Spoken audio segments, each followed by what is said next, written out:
ಇದು ಶೃಂಗೇರಿ ಪೀಠದ ಒಂದು ದೇವಸ್ಥಾನವಾಗಿ ಈ ಒಂದು ಪ್ರದೇಶದಲ್ಲಿ ಈ ಒಂದು ಕ್ಷೇತ್ರವು ನಡೀತಾ ಇದೆ. ಮತ್ತು ವಿಶೇಷವಾಗಿ ಅವರು ಶೃಂಗೇರಿಗೆ ಆಗಮಿಸಿ ವಿಶೇಷವಾಗಿ ಪ್ರಾರ್ಥನೆಯನ್ನು ಮಾಡಿದರು. ಹಾಗಾಗಿ ಅವರಿಗೆ ನಾವು ಮಂತ್ರದ ಉಪದೇಶವನ್ನು ಸಹ ಮಾಡಿದ್ದೇವೆ. ಮಂತ್ರೋಪದೇಶವನ್ನು ಸಹ ಮಾಡಿ ಅವರಿಗೆ ಆಶೀರ್ವಾದಗಳನ್ನು ವಿಶೇಷವಾಗಿ ಮಾಡಿದ್ದೇವೆ. ಅವರು ವಿಶೇಷವಾಗಿ ಇದನ್ನು ನಡೆಸ್ಕೊಂಡು ಹೋಗ್ತಾ ಇದ್ದಾರೆ. ತುಂಬ ಸಂತೋಷಕರವಾದಂತಹ ಒಂದು ವಿಷಯ. ಜಗದಾದಿ ಶಕ್ತಿಯೇ ಚೌಡಾಂಬೆ, ವಿದ್ಯಾ ಚೌಡೇಶ್ವರಿ ಜಗದಾಂಬೆ, ಕಳಶದಿ ಪೂಜಿಸುವೆ ಬಾರಮ್ಮ. ವೀಕ್ಷಕರೇ, ಕರ್ನಾಟಕದಲ್ಲಿರುವ ಎಲ್ಲ ಪ್ರಸಿದ್ಧ ದೇವಸ್ಥಾನಗಳನ್ನು ನಿಮಗೆ ಪರಿಚಯ ಮಾಡಿಸುವುದೇ ನಮ್ಮ ಟಿವಿ ಕನ್ನಡ ವಾಹಿನಿಯ ಉದ್ದೇಶ. ಟಿವಿ ಕನ್ನಡ. ಈಗ ನಾವು ನಿಮಗೆ ಪರಿಚಯ ಮಾಡಿಸಲು ಹೊರಟಿರುವ ದೇವಸ್ಥಾನ ಹಂಗರಹಳ್ಳಿ ಶ್ರೀ ವಿದ್ಯಾ ಚೌಡೇಶ್ವರಿ ಶ್ರೀಮಠ. ಮನಸ್ಸಿನಲ್ಲಿ ಅಂದುಕೊಂಡಿದ್ದನ್ನು ಕಳಸದಲ್ಲಿ ನಿಖರವಾಗಿ ಬರೆಯುವ ಕಳಸ ಬರವಣಿಗೆಯ ಮೂಲ ದೇವಸ್ಥಾನ ಹಂಗರಹಳ್ಳಿ ಶ್ರೀ ವಿದ್ಯಾ ಚೌಡೇಶ್ವರಿ ದೇವಸ್ಥಾನ.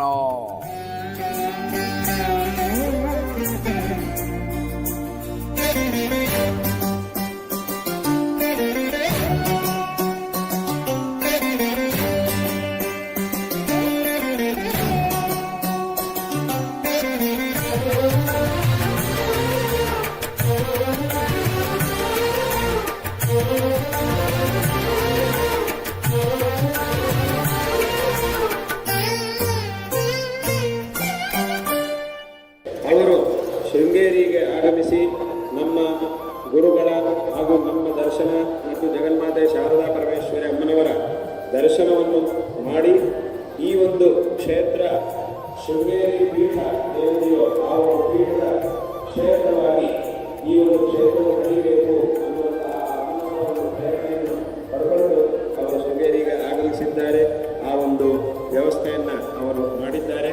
ಹಾಗಾಗಿ ಇದು ಶೃಂಗೇರಿ ಪೀಠದ ಒಂದು ದೇವಸ್ಥಾನವಾಗಿ ಈ ಒಂದು ಪ್ರದೇಶದಲ್ಲಿ ಈ ಒಂದು ಕ್ಷೇತ್ರವು ನಡೀತಾ ಇದೆ. ಹಾಗೆ ಆ ಒಂದು ಪೀಠದ ಈ ದಕ್ಷಿಣಾಮ್ನಾಯ ಶೃಂಗೇರಿ ಶಾರದಾ ಪೀಠ ಜಗದ್ಗುರು ಶ್ರೀ ಆದಿಶಂಕರ ಭಗವತ್ಪಾದಾಚಾರ್ಯರು ನಮ್ಮ ದೇಶದಲ್ಲಿ 1200 ವರ್ಷಗಳ ಹಿಂದೆ ಅವತಾರವನ್ನು ಮಾಡಿದ್ದಾರೆ. ಇಡೀ ಭಾರತ ದೇಶದಲ್ಲಿ ಅನೇಕ ಕಡೆಗಳಿಗೆ ಸಂಚಾರವನ್ನು ಮಾಡಿ ಅವರು ಜನರೆಲ್ಲರಿಗೂ ಸಹ ಧರ್ಮ ಮಾರ್ಗವನ್ನು ಉಪದೇಶ ಮಾಡಿ ಅದ್ವೈತ ತತ್ವವನ್ನು, ಯಾವ ಒಂದು ತತ್ವವನ್ನು ತಿಳ್ಕೊಳ್ಳೋದ್ರಿಂದ ನಮಗೆ ಎಲ್ಲ ದುಃಖಗಳಿಂದಲೂ ವಿಮುಕ್ತಿ ಅನ್ನೋದು ಉಂಟಾಗುತ್ತೋ, ಮತ್ತು ಯಾವ ಒಂದು ತತ್ವವನ್ನು ನಮ್ಮ ಒಂದು ಈ ಹಿಂದೂ ಧರ್ಮದ ಮೂಲ ತತ್ವವಾಗಿದೆಯೋ ಆ ಒಂದು ತತ್ವವನ್ನು ಈ ಜಗತ್ತಿಗೆ ಉಪದೇಶ ಮಾಡಿ ಇಡೀ ಜಗತ್ತಿಗೆ ನಮ್ಮ ಒಂದು ಈ ಸನಾತನ ಹಿಂದೂ ಧರ್ಮದ ಮಹತ್ವವನ್ನು ಇಡೀ ಜಗತ್ತಿಗೆ ಘೋಷಣೆ ಮಾಡಿ ಎಲ್ಲರಿಗೂ ತಿಳಿಸಿದಂತಹ ಮಹಾಪುರುಷರು ಆದಿಶಂಕರ ಭಗವತ್ಪಾದಾಚಾರ್ಯರು. ಅವರು ಅವತಾರವನ್ನು ಮಾಡಿ ಈ ಧರ್ಮ ಸಂಸ್ಥಾಪನೆಯನ್ನು ವಿಶೇಷವಾಗಿ ಮಾಡಿದ್ದರಿಂದಲೇ ಇವತ್ತಿಗೂ ಸಹ ಈ ಒಂದು ದೇಶದಲ್ಲಿ ಈ ಒಂದು ನಮ್ಮ ಹಿಂದೂ ಧರ್ಮದ ಆಚರಣೆ ಅನ್ನೋದು ಇಷ್ಟು ವಿಶೇಷವಾಗಿ ನಡೀತಾ ಇದೆ. ಇಷ್ಟೆಲ್ಲ ಕ್ಷೇತ್ರಗಳನ್ನು ನಾವು ನೋಡ್ತಾ ಇದ್ದೀವಿ, ಈ ಧರ್ಮದ ಆಚರಣೆಗಳನ್ನು ನಾವು ಮಾಡ್ತಾ ಇದ್ದೀವಿ, ಮತ್ತು ವಿಶೇಷವಾಗಿ ವೇದ ಮಂತ್ರಗಳ ಶ್ರವಣವನ್ನು ನಾವು ಮಾಡ್ತಾ ಇದ್ದೀವಿ. ಈ ಧರ್ಮದ ಆಚರಣೆಯನ್ನು ಮಾಡಿ ದೇವರ ಆರಾಧನೆಯನ್ನು ಮಾಡ್ತಾ ಇದ್ದೀವಿ ಅಂತಂದರೆ ಅದಕ್ಕೆ ವಿಶೇಷವಾದಂತಹ ಕಾರಣ ಶಂಕರಾಚಾರ್ಯರು ಅಂತ ಹೇಳಿದರೆ ಅದರೊಳಗೆ ಯಾವುದೇ ವಿಧವಾದಂತಹ ಅತಿಶಯೋಕ್ತಿ ಅನ್ನುವುದಿಲ್ಲ. ಅಂತಹ ಒಂದು ಶಕ್ತಿ, ವಿಶೇಷವಾದಂತಹ ಶಕ್ತಿಯಿಂದ ಈ ಧರ್ಮವನ್ನು ಉದ್ಧಾರ ಮಾಡಿದಂತಹ ಶಂಕರಾಚಾರ್ಯರು ನಮ್ಮ ಈ ಧರ್ಮ ಸದಾಕಾಲ ಪ್ರಚಾರದಲ್ಲಿರಬೇಕು ಅನ್ನುವಂತಹ ಉದ್ದೇಶದಿಂದ ಶೃಂಗೇರಿಯಲ್ಲಿ ಶಾರದಾಮ್ಮನವರನ್ನು ಪ್ರತಿಷ್ಠಾಪನೆ ಮಾಡಿ ಅಲ್ಲಿ ಈ ಪೀಠವನ್ನು ಸ್ಥಾಪನೆ ಮಾಡಿದ್ದಾರೆ. ಹಾಗಾಗಿ ಇದು ಶಾರದಾ ಪೀಠ ಅನ್ನುವಂತಹ ಒಂದು ಹೆಸರನ್ನು ಪಡೆದಿದೆ.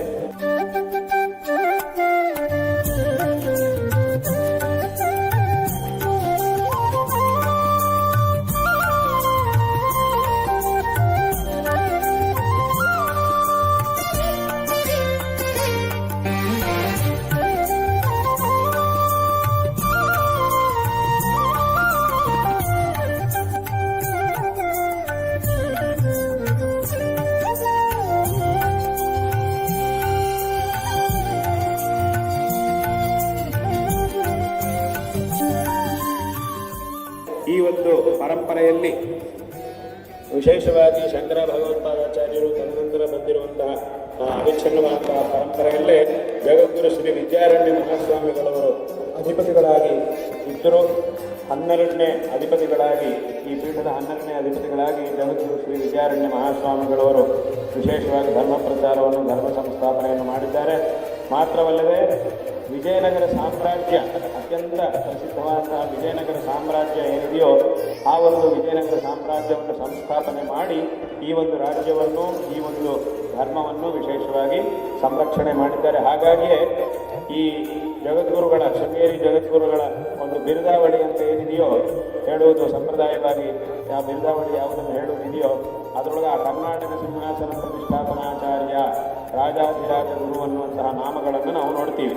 ಈ ಎಲ್ಲ ನಾಮಗಳು ಯಾಕೆ ಬಂದಿದೆ, ಆ ಬಿರುದಾವಳಿಯಲ್ಲಿ ಸಂಪ್ರದಾಯವಾಗಿ ಯಾಕೆ ಹೇಳುವುದು ಸಂಪ್ರದಾಯವಾಗಿ ಬಂದಿದೆ ಅಂತಂದರೆ, ವಿದ್ಯಾರಣ್ಯ ಮಹಾಸ್ವಾಮಿಗಳವರು ಈ ಒಂದು ವಿಜಯನಗರ ಸಾಮ್ರಾಜ್ಯವನ್ನು ಸ್ಥಾಪನೆ ಮಾಡಿ ಈ ಒಂದು ದೇಶ ಮತ್ತು ಧರ್ಮದ ಸಂರಕ್ಷಣೆಯನ್ನು ಮಾಡಿದವರಾಗಿದ್ದಾರೆ. ಆದ್ದರಿಂದಲೇ ಆ ಒಂದು ಹೆಸರುಗಳು ಬಂದಿವೆ. ಹಾಗಾಗಿ ವಿದ್ಯಾರಣ್ಯ ಮಹಾಸ್ವಾಮಿಗಳವರು ಅಲಂಕರಿಸಿದಂತಹ ಈ ಒಂದು ಶೃಂಗೇರಿ ಪೀಠ, ಈ ಪರಂಪರೆಯಲ್ಲಿ ವಿಶೇಷವಾಗಿ ಬಂದಿರತಕ್ಕಂತಹ ಎಲ್ಲ ಯತಿಗಳೂ ಸಹ ಆಯಾ ಕಾಲಕ್ಕೆ ಜನರಿಗೂ ಮತ್ತು ಆಯಾ ಕಾಲದಲ್ಲಿ ದೇಶವನ್ನು ಪರಿಪಾಲನೆ ಮಾಡುವಂತಹ ರಾಜ ಮಹಾರಾಜರುಗಳಿಗೂ ವಿಶೇಷವಾಗಿ ತಮ್ಮ ತಮ್ಮ ಧರ್ಮಗಳನ್ನು ಉಪದೇಶ ಮಾಡಿ, ಸನ್ಮಾರ್ಗದರ್ಶನವನ್ನು ಮಾಡಿ ಎಲ್ಲರಿಗೂ ಸಹ ವಿಶೇಷವಾಗಿ ಅನುಗ್ರಹವನ್ನು ಮಾಡ್ತಾ ಬಂದಿದ್ದಾರೆ.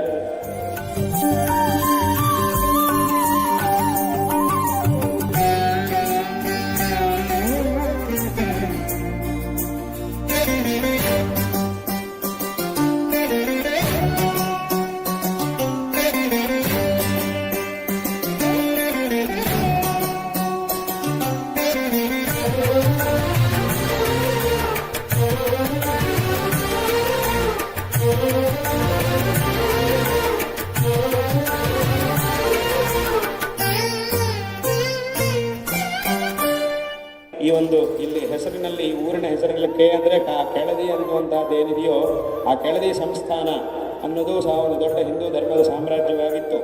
ಆ ಒಂದು ಸಾಮ್ರಾಜ್ಯಕ್ಕೂ ಸಹ ವಿಶೇಷವಾಗಿ ಶೃಂಗೇರಿ ಪೀಠದ ಗುರುಗಳೇ ವಿಶೇಷವಾಗಿ ಗುರುಗಳಾಗಿದ್ದು ವಿಶೇಷವಾದಂತಹ ಅನುಗ್ರಹವನ್ನು ಮಾಡಿದ್ದಾರೆ. ಆ ಒಂದು ಸಂಸ್ಥಾನಕ್ಕೂ ಈ ಪೀಠಕ್ಕೂ ಸಹ ವಿಶೇಷವಾದಂತಹ ಒಂದು ಸಂಬಂಧ ಇದೆ. ಆಗ ಅಂತಹ ಒಂದು ಸಂಸ್ಥಾನದ ಒಂದು ಸಂಬಂಧ ಈ ಒಂದು ಪ್ರಾಂತ್ಯದಲ್ಲಿ ಈ ಒಂದು ಹೆಸರಿನಿಂದ ಇರುವಂತಹದ್ದು ನಮಗೆ ಸೂಚಿತವಾಗ್ತಾ ಇದೆ.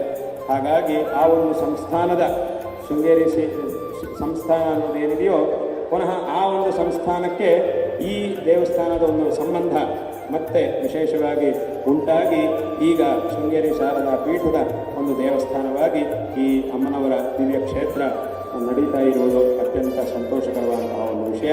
ಈ ಒಂದು ಕಾರ್ಯವನ್ನು ವಿಶೇಷವಾಗಿ ಸ್ವಾಮಿಗಳು, ಶ್ರೀ ವಿದ್ಯಾನಂದ ಸ್ವಾಮಿಗಳವರು ವಿಶೇಷವಾಗಿ ಈ ಕಾರ್ಯವನ್ನು ಮಾಡಿದ್ದಾರೆ. ಅಮ್ಮನವರ, ನಾನೀಗ ಹೇಳಿದಂತೆ ಆ ಅಮ್ಮನವರ ಒಂದು ಸೇವೆ ಅನ್ನೋದೇನಿದೆಯೋ ಅದನ್ನೇ ಸರ್ವಸ್ವವಾಗಿಟ್ಟುಕೊಂಡು ಅವರು ವಿಶೇಷವಾಗಿ ಅಮ್ಮನವರ ಒಂದು ಸೇವೆಯನ್ನು ಮಾಡ್ತಿದ್ದಾರೆ. ಅತ್ಯಂತ ಸಂತೋಷಕರವಾದಂತಹ ಒಂದು ವಿಷಯ. ಅವರಿಗೆ ಈ ಸಂದರ್ಭದಲ್ಲಿ ನಾವು ನಾರಾಯಣ ಸ್ಮರಣಪೂರ್ವಕವಾಗಿ ಆಶೀರ್ವಾದಗಳನ್ನು ಮಾಡ್ತಾ ಇದ್ದೇವೆ. ಶಾರದಾ ಚಂದ್ರಮೌಳೀಶ್ವರರ ಹಾಗೂ ನಮ್ಮ ಪರಮ ಪೂಜ್ಯ ಗುರುವರಿಯರು ಜಗದ್ಗುರು ಶ್ರೀ ಶ್ರೀ ಭಾರತೀ ತೀರ್ಥ ಮಹಾಸ್ವಾಮಿಗಳವರ ಒಂದು ಪರಿಪೂರ್ಣವಾದಂತಹ ಅನುಗ್ರಹದಿಂದ ಅವರಿಗೆ ಇದೇ ರೀತಿಯಾಗಿ ಆ ಅಮ್ಮನವರ ಒಂದು ಸೇವೆಯನ್ನು ಮಾಡುವಂತಹ ಒಂದು ಆ ಶಕ್ತಿ ಅದೆಲ್ಲವೂ ಸಹ ವಿಶೇಷವಾಗಿ ಪ್ರಾಪ್ತವಾಗಲಿ. ಯಾವುದೇ ವಿಧವಾದಂತಹ ತೊಂದರೆಗಳಿಲ್ಲದೆ ಆ ಜಗನ್ಮಾತೆಯ ಒಂದು ಕೃಪೆಯಿಂದ ಎಲ್ಲ ರೀತಿಯಲ್ಲೂ ಅವರು ಚೆನ್ನಾಗಿದ್ದರೆ ಒಳ್ಳೆಯದಾಗಲಿ ಎಂಬುದಾಗಿ ಈ ಸಂದರ್ಭದಲ್ಲಿ ನಾವು ಆಶೀರ್ವಾದಗಳನ್ನು ಮಾಡ್ತಾ ಇದ್ದೇವೆ. ಮತ್ತು ವಿಶೇಷವಾಗಿ ಅವರು ಶೃಂಗೇರಿಗೆ ಆಗಮಿಸಿ ವಿಶೇಷವಾಗಿ ಪ್ರಾರ್ಥನೆಯನ್ನು ಮಾಡಿದರು. ಹಾಗಾಗಿ ಅವರಿಗೆ ನಾವು ಮಂತ್ರದ ಉಪದೇಶವನ್ನು ಸಹ ಮಾಡಿದ್ದೇವೆ. ಮಂತ್ರೋಪದೇಶವನ್ನು ಸಹ ಮಾಡಿ ಅವರಿಗೆ ಆಶೀರ್ವಾದಗಳನ್ನು ವಿಶೇಷವಾಗಿ ಮಾಡಿದ್ದೇವೆ. ಅವರು ವಿಶೇಷವಾಗಿ ಇದನ್ನು ನಡೆಸ್ಕೊಂಡು ಹೋಗ್ತಾ ಇದ್ದಾರೆ. ತುಂಬ ಸಂತೋಷಕರವಾದಂತಹ ಒಂದು ವಿಷಯ.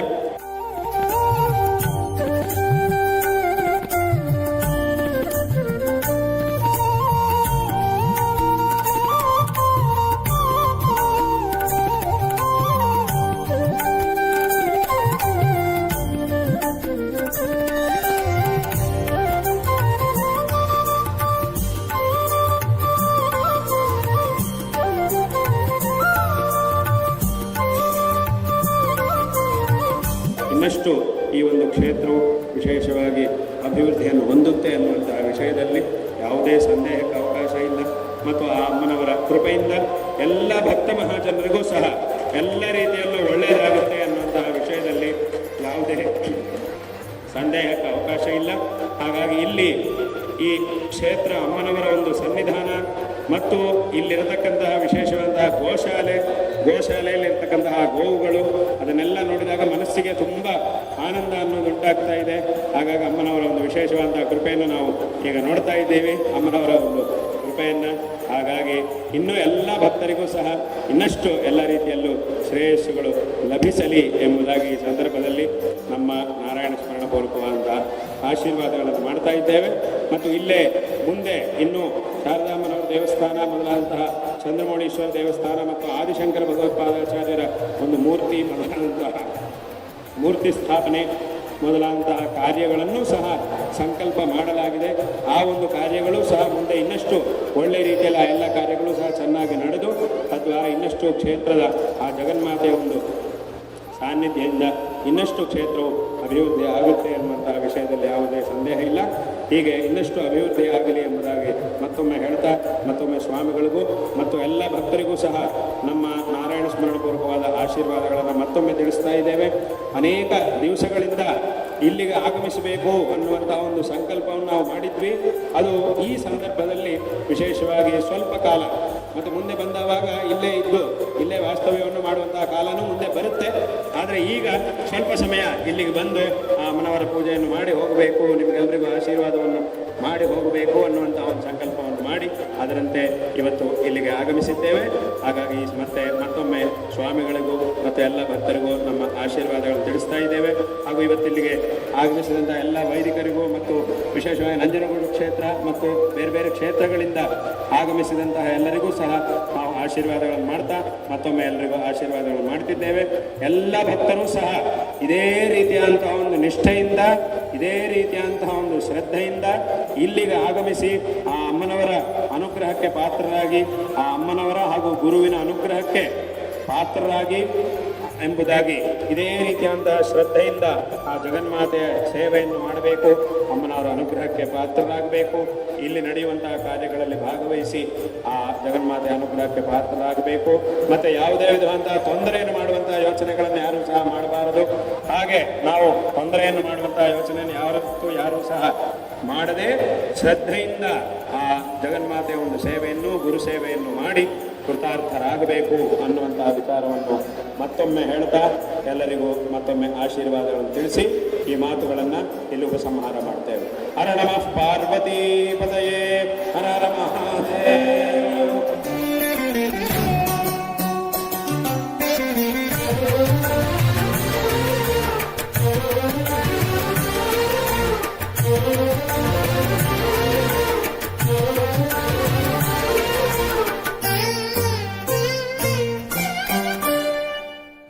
ನೋಡಿದ್ರಲ್ಲ ವೀಕ್ಷಕರೇ, ಶ್ರೀ ವಿದ್ಯಾ ಚೌಡೇಶ್ವರಿ ಶ್ರೀಮಠದ ಅದ್ಭುತ ಘಟನೆಗಳನ್ನು ನೋಡಿ ತಾವು ಕೂಡ ವಿಸ್ಮಯರಾಗಿದ್ದರೆಂದು ಭಾವಿಸುತ್ತೇವೆ.